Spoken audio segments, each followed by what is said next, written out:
भागलपुर के कहलगांव के हटिया रोड में दिन दहाड़े बाइक सवार अपराधियों ने बैंक लूटने का प्रयास किया, लेकिन गार्ड ने तत्परता दिखाते हुए अपराधियों को बैंक से खदेड़ दिया, जिससे कि बैंक लूटने से बच गया। अपराधियों को देखकर बैंक के गार्ड ने हवाई फायरिंग की, जिससे कि अपराधी बैंक से भागने को मजबूर हो गए। हालांकि बैंक परिसर से बाहर निकलने के बाद अपराधियों द्वारा भी फायरिंग की गई। फायरिंग के बाद बैंक परिसर में अफरा तफरी मच गया।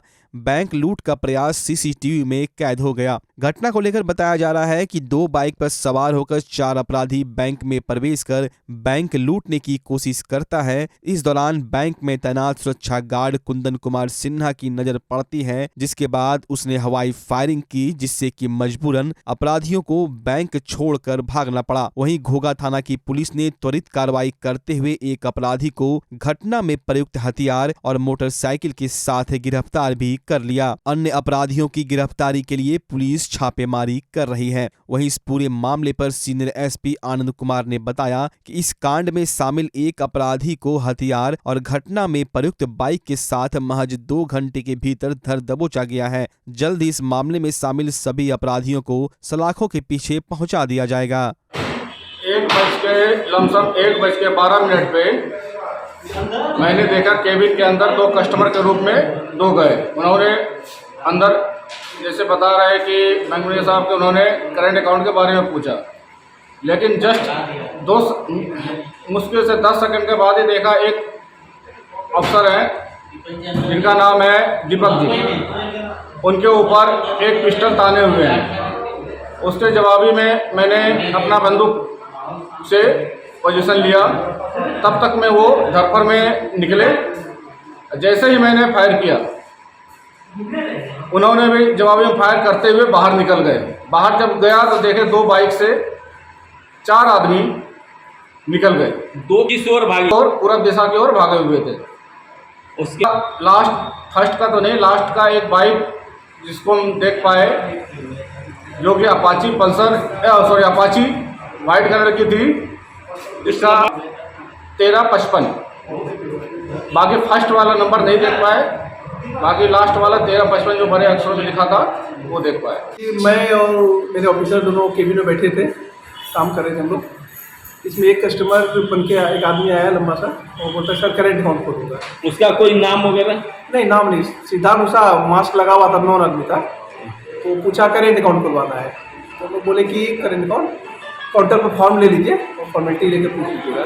इतना होते हुए दूसरा भी एक लड़का और घुस गया और मेरे जो ऑफिसर थे उनके कान पर पिस्टल चटा दिया। उस 25-35 में दोनों होना चाहिए, मैक्सिमम 40 बार। तो आपको कैसे लगा था? चेहरा कैसे पहचानेंगे? क्या उसका पहना हुआ क्या था? पहना हुआ जैकेट था और बाकी सीसीटीवी में है अपना। उसके बाद आगे उसका पिस्टल वो निकाला, तब तक हमारे गार्ड साहब ने देख लिया, उन्होंने फायरिंग किया, तब वो लोग भी पीछे निकला और एक ब्रांच गोली और बाहर भी गोली चला, उनका भाग गया। बंगड़ में ही निकला उन्होंने। इसकी जानकारी आप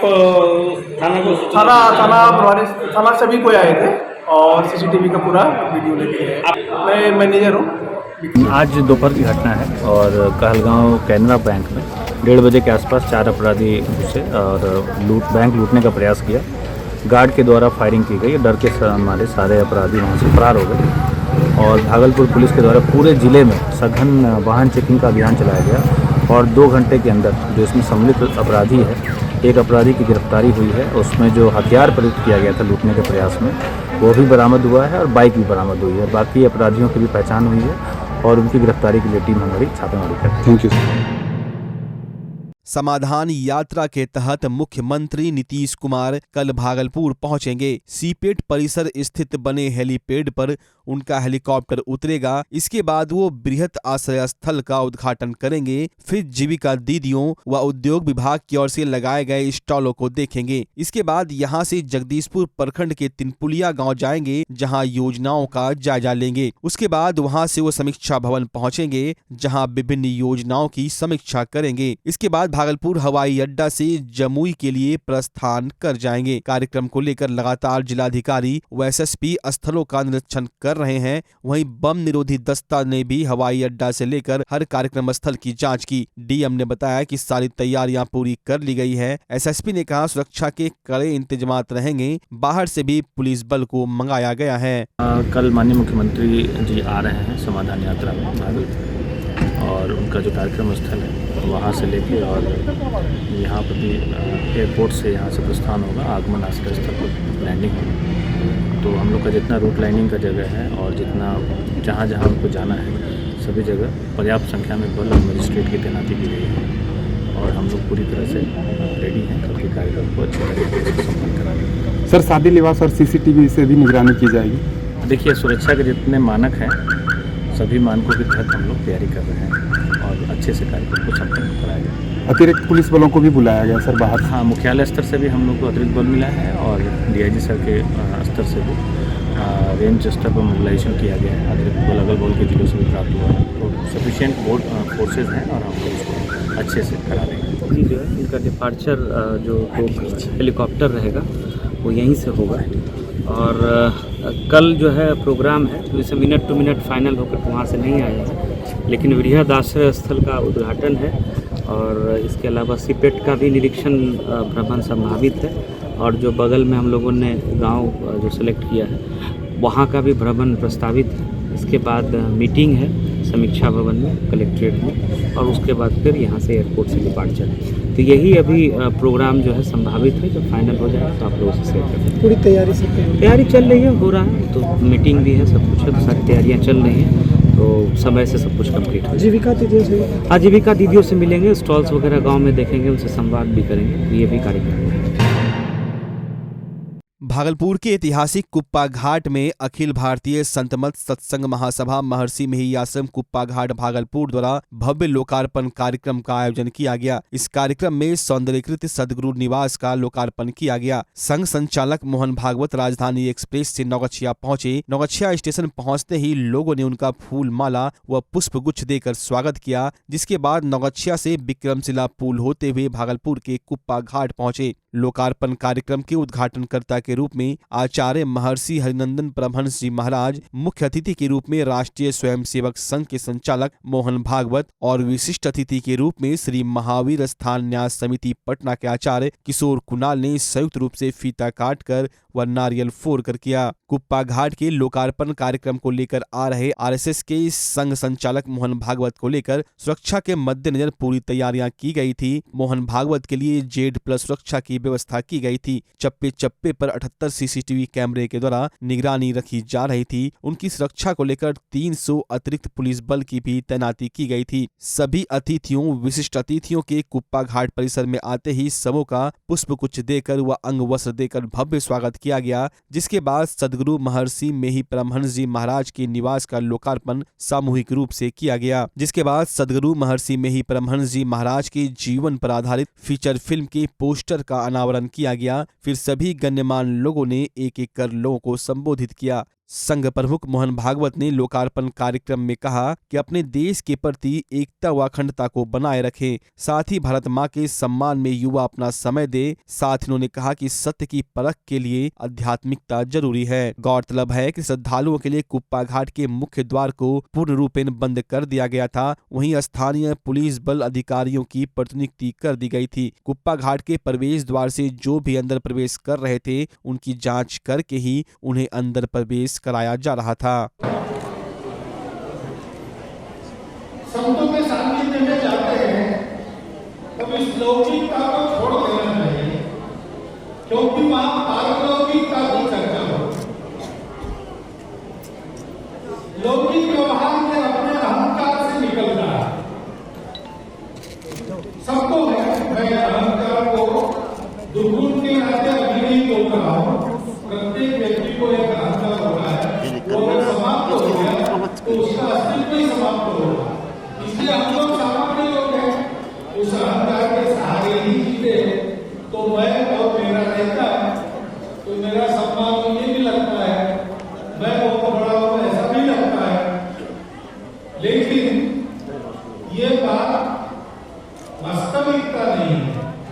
उसको अपनी परंपरा में मिथ्या कहा गया है, क्योंकि एक हद तक तो ये चलती है, इसलिए इसको एकदम असत्य नहीं कहा, लेकिन उस हद के बाद वो समाप्त हो जाती है।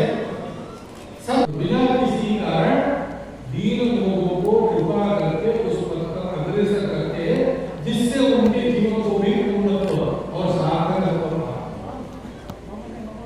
और इसलिए ऐसे स्थान पर हम आते हैं तो हमको जैसे हम अपने जूते बाहर उतार कर आते हैं, लौकिक जीवन में जूते पहनना है, वो उताचार है, शिष्टाचार है, उसको प्राप्त करना है। सामान्य से सामान्य, गरीब से गरीब आदमी भी कोई सी चप्पल अपने पैर को ये प्रयास करता है, जो लोग करता है, शिष्टाचार है, सबको आवश्यक भी नहीं है तो भी करना है। उसको जैसे बाहर उतार के अंदर, ऐसे अपने हृदय के अहंकार, स्वार्थ, भेद आदि को भूलकर अंदर आकर हमने उस शुद्धता का, पवित्रता का, शुचिता का, सत्य का साक्षात्कार कराने के लिए सारे उनकी गरिमा सीधी है, लेकिन हम चले नहीं तो नहीं पहुंचेंगे। इसलिए छोटे छोटे कदम में क्यों न हो, जन्म जन्मांतर की यात्रा में क्यों न हो, हमको उस पथ पर चलना है, अपने आप को बनाते रहना है, अधिक बनने के लिए लोगों को अपनी सेवा से प्रेरित करना है। ये काम हम करते रहेंगे तो हमारा जीवन तो सार्थक होगा ही, लेकिन इन तीर्थ स्थानों की असली गरिमा जैसे लौकिक भौतिक रूप से बढ़ेगी, ऐसे आध्यात्मिक रूप से अक्षुण्ण रहेगी, कायम रहेगी, और सारी दुनिया इसके पास आएगी तो अपने दोनों करों से उसको अभय देती रहेगी। ऐसा ये स्थान, पवित्र स्थान, यहाँ बार बार आवे, इस प्रकार से आवे, इस प्रकार से रहे, और अपने बारे में ऐसा सोचते हुए संतों के जीवन प्रकाश में, उनके उपदेशों के प्रकाश में अपने आप को आगे बढ़ावे। मैं जब ऐसे स्थानों पर जाता हूँ तो संत तो दयालु होते हैं, मेरे जैसे बाबा का भी बहुत सम्मान करते, मैं जाता हूँ कुछ नहीं, ये सारी तोता तो मैंने आपके सामने बताई, उनसे सुन दी, लेकिन अनुभूति तो आकर नहीं तो उनके पास है, ये मेरी तो कागज लिखी है, लेकिन उनकी कही है, इसलिए आपको बताने का साहस मैंने किया। इसका प्रमाण मुझे जब मांगा, इसको मेरे को मत देखा, इसकी सत्यता को करना है तो हमारे संतों को देखना, साक्षात्कारी महापुरुषों को देखना, और देखकर वैसा होने का प्रयास करना। ऐसी भावना लेकर मैं यहाँ आता हूँ, उस प्रकार से मैं यहाँ आया हूँ। ये अवसर मुझे जिन्होंने दिया, उन सभी संतों को मैं मेरा धन्यवाद अर्पण करता हूँ, और आपने ये विस्तार करते इतने देर तक सुनी, इसलिए आपके प्रति मेरी कृतज्ञता अर्पित करते हुए मेरे चार शब्द समाप्त करता हूँ। आईसीडीएस कार्यालय में बिहार राज्य आंगनबाड़ी संयुक्त संघर्ष समिति के बैनर तले एक दिवसीय धरना प्रदर्शन का कार्यक्रम किया गया। प्रदर्शन कर रही सेविकाओं ने अपनी मांगों के समर्थन में जमकर नारेबाजी की। इन लोगों का कहना है कि 21 सूत्री मांग सरकार के पास रखी गई है, लेकिन आज तक सरकार के द्वारा उस पर कोई कार्रवाई नहीं की गई है। सेविकाओं की प्रमुख मांग है कि इन लोगों की कार्यावधि 4 घंटे की है, लेकिन इन लोगों से 8 घंटे से भी अधिक समय तक काम लिया जाता है। पल्स पोलियो हो या फिर अन्य टीकाकरण के काम के साथ साथ स्वास्थ्य बीमा, जनगणना, विधवा पेंशन सहित सभी तरह के सर्वेक्षण के कामों में लगाया जाता है, लेकिन मानदेय के रूप में इन्हें लगभग 6000 रुपये दिया जाता है, जिसको लेकर ये लोग लगातार अपनी मांगों को लेकर प्रदर्शन कर रहे हैं। इन लोगों का कहना है कि 23 तारीख को पटना में विधानसभा का घेराव करेंगी, वहीं 28 को ये लोग जेल भरो आंदोलन भी करने जा रही है। क्या मांग है आप लोगों की? हम लोग को वेतन चाहिए, मानदेय नहीं। हम लोग को वेतन चाहिए, लॉलीपॉप नहीं, 5 रुपया नहीं, 5 रुपया हाय। हमको 5 रुपया नहीं चाहिए, हम लोग को वेतन चाहिए। हम लोग को सारी काम, बाप रे बाप, इतना रजिस्टर का काम करना पड़ता है।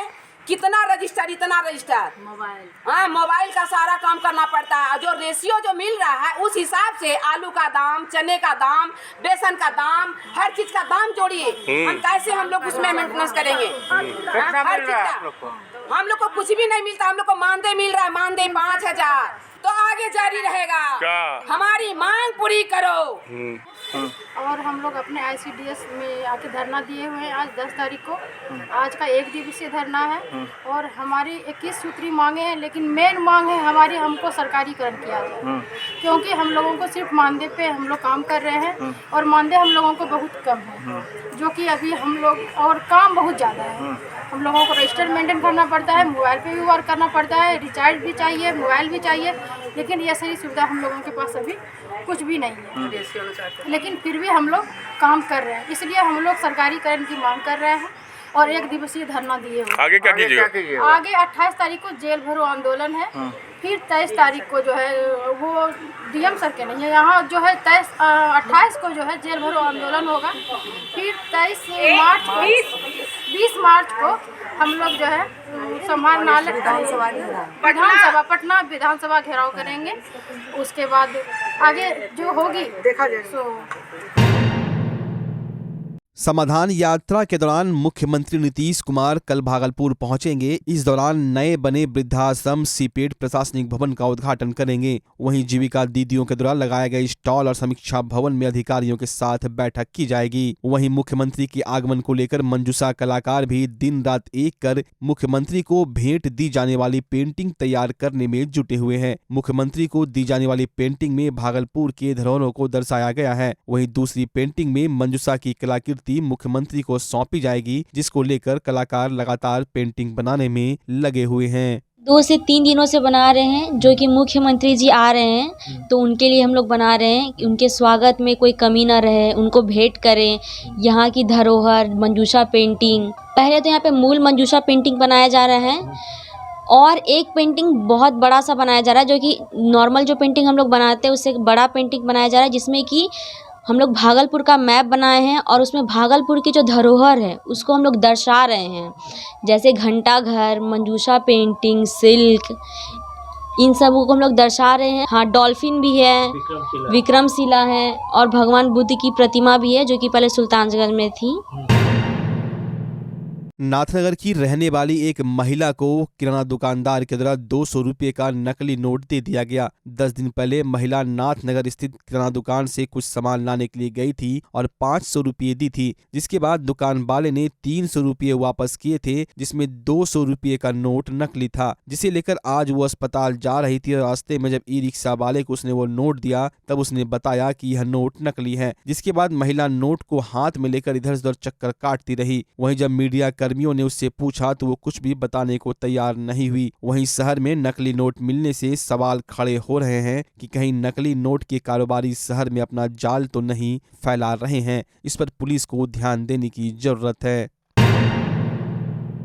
सदर अस्पताल और जवाहरलाल नेहरू चिकित्सा अस्पताल का निरीक्षण स्वास्थ्य विभाग के director in chief doctor Anil Kumar के द्वारा किया गया। अस्पताल में हर एक विभाग का घूम घूम कर निरीक्षण किया गया। सदर अस्पताल में निरीक्षण के दौरान सिविल सर्जन सहित अस्पताल के सभी कर्मी और डॉक्टर मौजूद थे। इस दौरान डायरेक्टर इन चीफ के द्वारा सिविल सर्जन को व्यवस्था में सुधार को लेकर कई आदेश दिए गए। निरीक्षण के क्रम में कई गड़बड़ियां पाई गई, जिसे जल्द ठीक करने का निर्देश डायरेक्टर इन चीफ के द्वारा दिया गया है। वहीं सदर अस्पताल निरीक्षण के दौरान यहां की व्यवस्था से अधिकारी काफी नाखुश दिखे। व्यवस्था में जल्द सुधार का आदेश सिविल सर्जन को दिया गया है। बच्चा जब जन्म लेता है तो कई बार बच्चा तुरंत नहीं रोता है, रोने में देर हो जाता है। ऐसे में बच्चा क्षतिग्रस्त हो जाता है और उसके बचने की संभावना कम हो जाती है, और यदि बचा तो भविष्य में उसमें विकलांगता की समस्या आती है, जिसे CP कहते हैं, जिसका कोई माकूल इलाज नहीं है और ज़िंदगी भर बच्चा विकलांगता से जूझ सकता है। ऐसे में पूरे संसार में कूलिंग थेरेपी का सहारा लिया जाता है। जन्म से ठीक 6 घंटा के अंदर यदि उसको कूलिंग थेरेपी दिया जाए तो उससे उसका CP की समस्या कम होती है और बचने की भी संभावना बढ़ती है। पहली बार बिहार झारखंड में आपके शहर के स्नेह नवजात शिशु बाल सेवा केंद्र में यह मशीन उपलब्ध है। कभी भी ऐसी बात हो कि बच्चा रोने में विलम्ब हो गया तो आप स्नेह नवजात शिशु बाल सेवा केंद्र में जरूर संपर्क करें।